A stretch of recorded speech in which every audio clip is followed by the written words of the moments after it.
School کی چھٹی ہوئے کافی دیر ہو گئی تھی۔ سبھی بچے تقریباً جا چکے تھے۔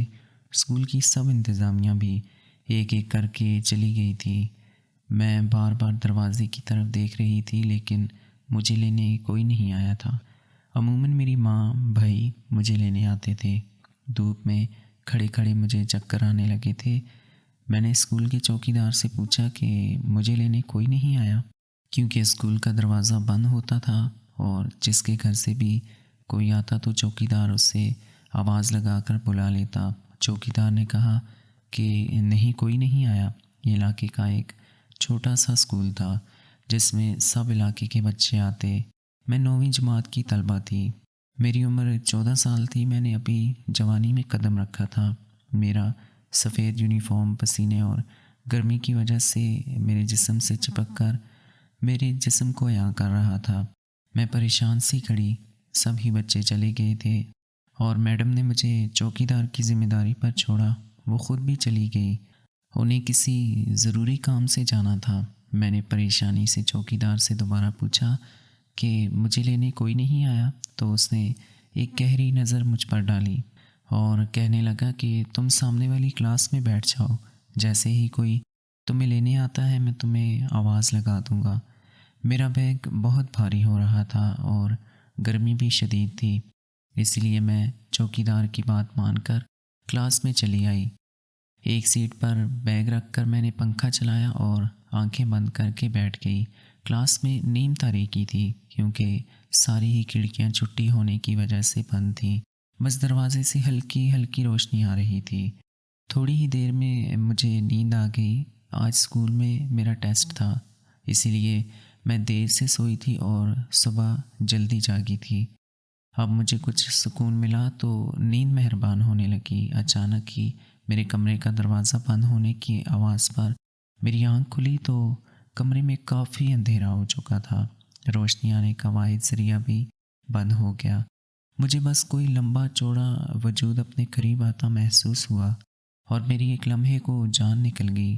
میں نے ہکلاتے ہوئے پوچھا کہ کون ہے، لیکن سامنے سے کوئی جواب نہیں آیا۔ لیکن کچھ ہی لمحوں میں وہ شخص میرے بہت قریب آ چکا تھا۔ میری حالت ایسی تھی کہ کاٹو تو بدن میں لہو نہیں۔ اس شخص نے آتے ہی میرے یونیفارم کو کھینچنا شروع کر دیا اور میرے گریبان کے بٹن کھولنے لگا۔ میں نے مزاحمت کرنی چاہی تو اس نے میرے چہرے پر ایک تھپڑ مار دیا۔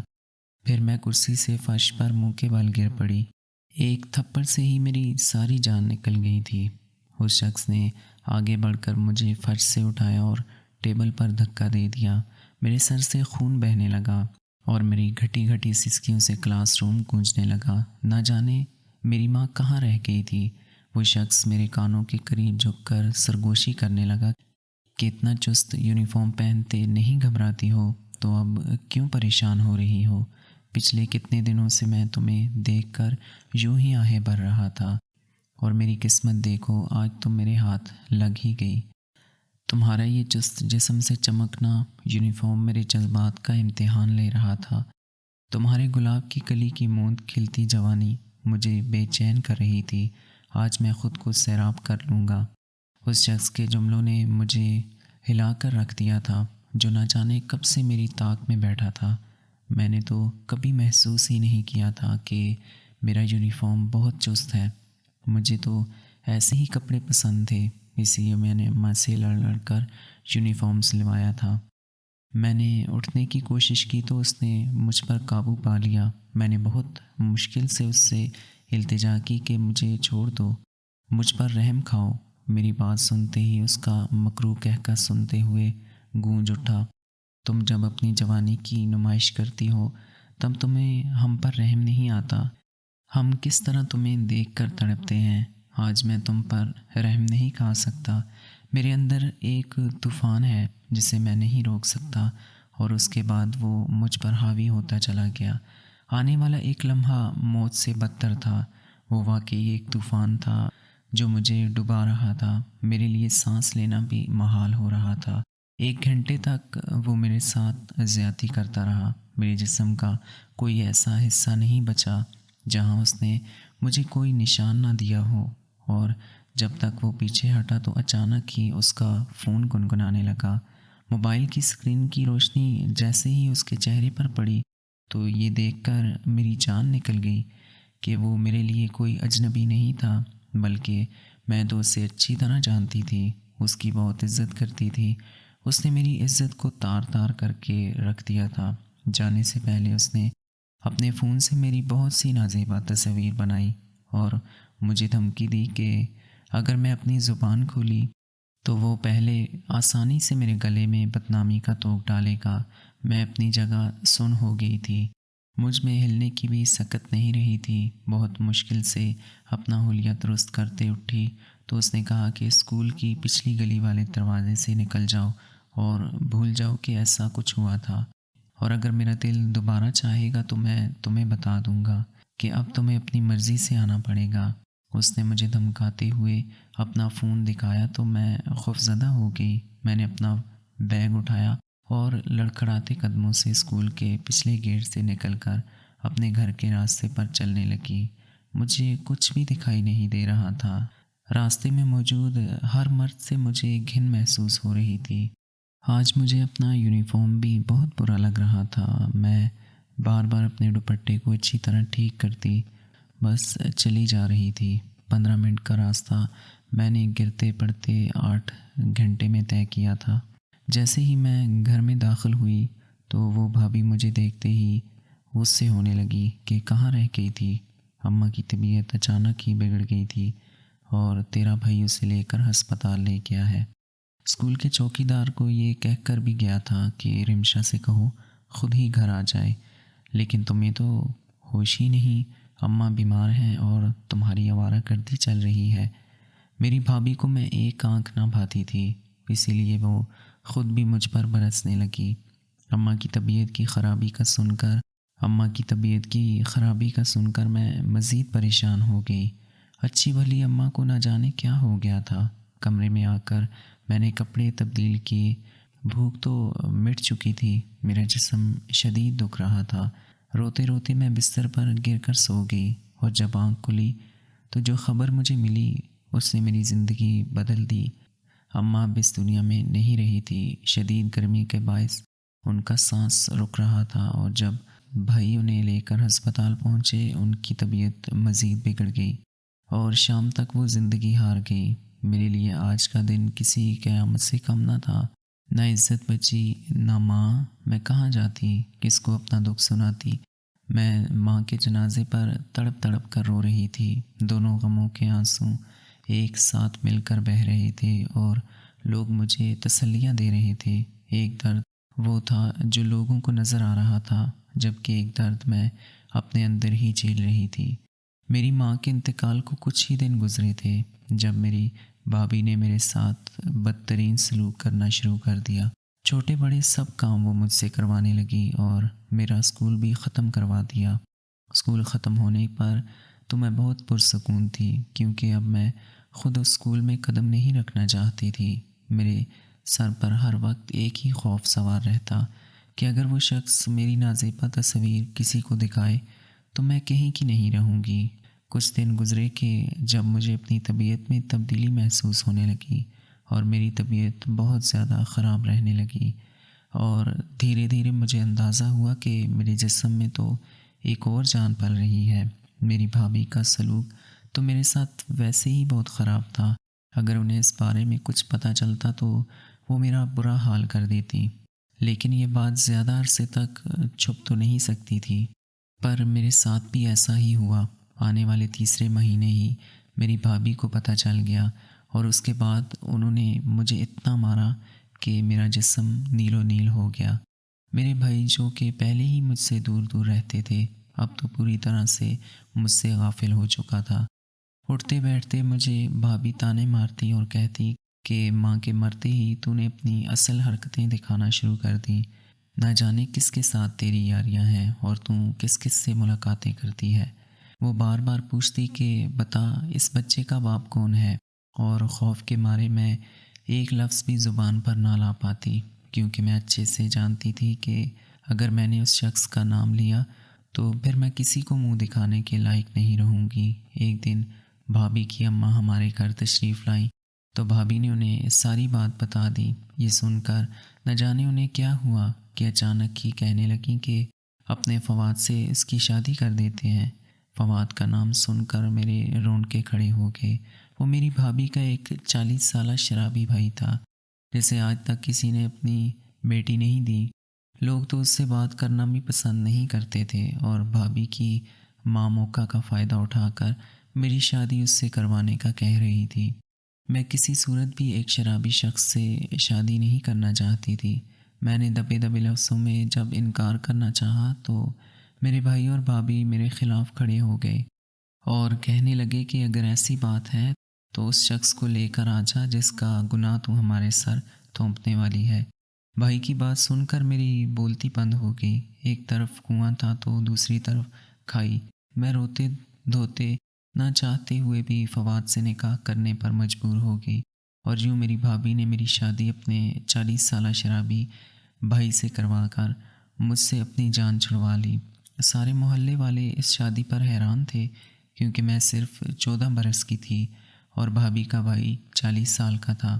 اور جب یہی بات لوگوں نے میری بھابھی سے کہی کہ تم ایک یتیم اور بے سہارا بچی پر اتنا ظلم کر رہی ہو، تو بھابھی نے رو رو کر سب کو میری ماں بننے کی خبر سنائی اور کہا اگر میں نے اس کی ابھی شادی نہ کی تو یہ ایک ایسے بچے کو پیدا کرے گی جس کے باپ کا ہمیں علم ہی نہیں، اور اس کے بعد جو بدنامی ہمیں اٹھانی پڑے گی اس کا کوئی تصور بھی نہیں کر سکتا۔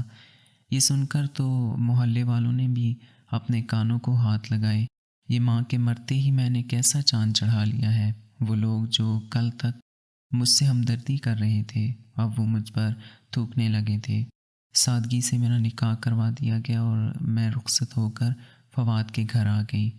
فواد کے کمرے میں بیٹھی ابھی مجھے زیادہ دیر نہیں گزری تھی کہ وہ کسی کھلے سانڈ کی طرح میرے کمرے میں داخل ہوا اور آتے ہی دروازے کو کنڈی لگا لی۔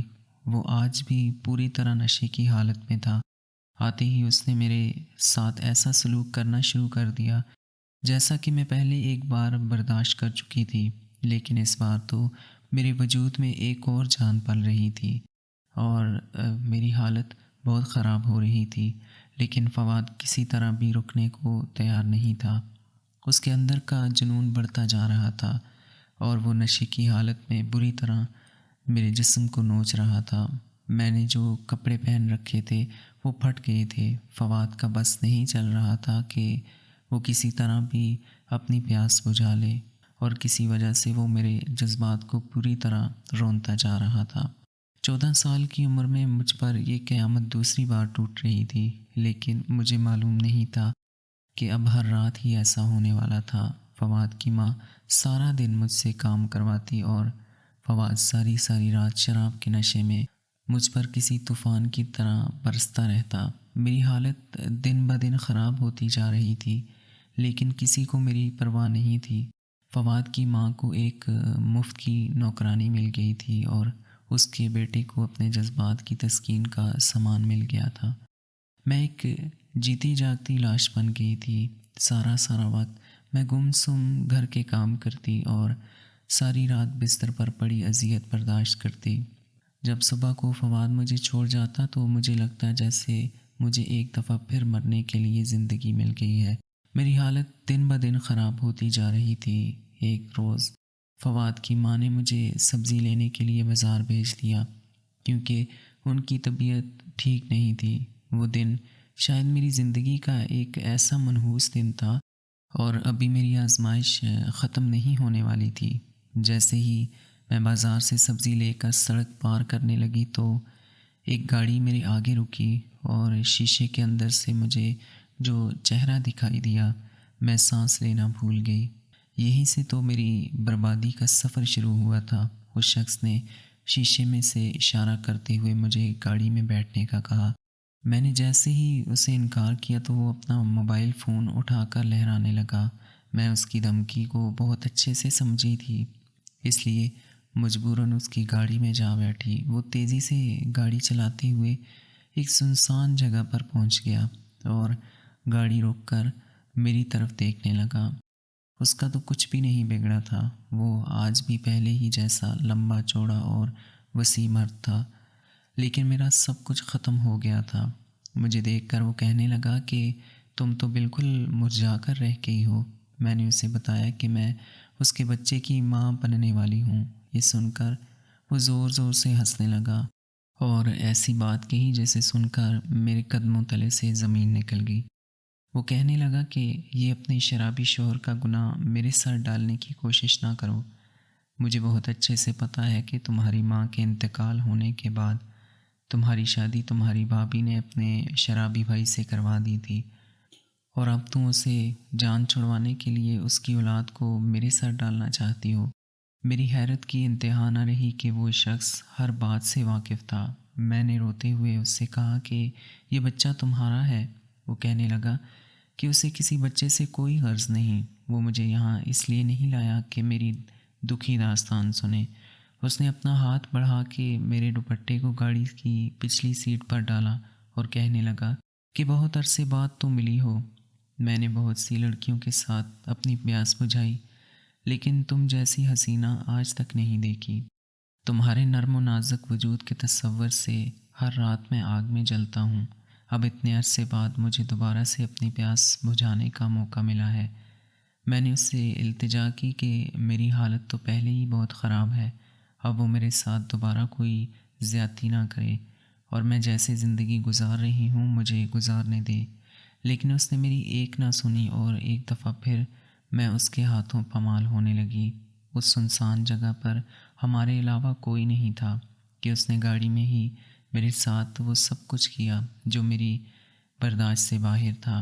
میرے جسم پر پڑتے زخموں کے نشانات دیکھ کر وہ ہنسنے لگا اور کہنے لگا، تمہارا شرابی شوہر بہت اچھے سے تمہاری پیاس بجھاتا ہے، اسی لیے شاید تمہیں میری یاد نہیں آتی، لیکن میری بیوی تو مجھے خوش نہیں کر پاتی، اس لیے میں روز تمہیں یاد کرتا ہوں۔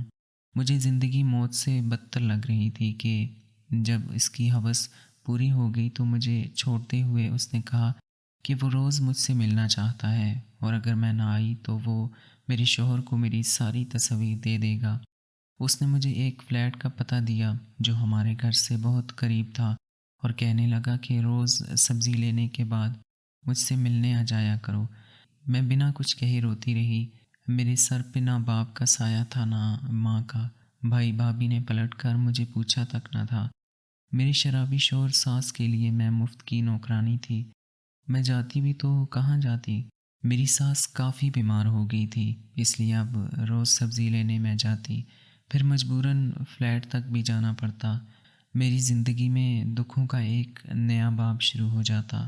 اب میں 15 سال کی ہونے والی تھی۔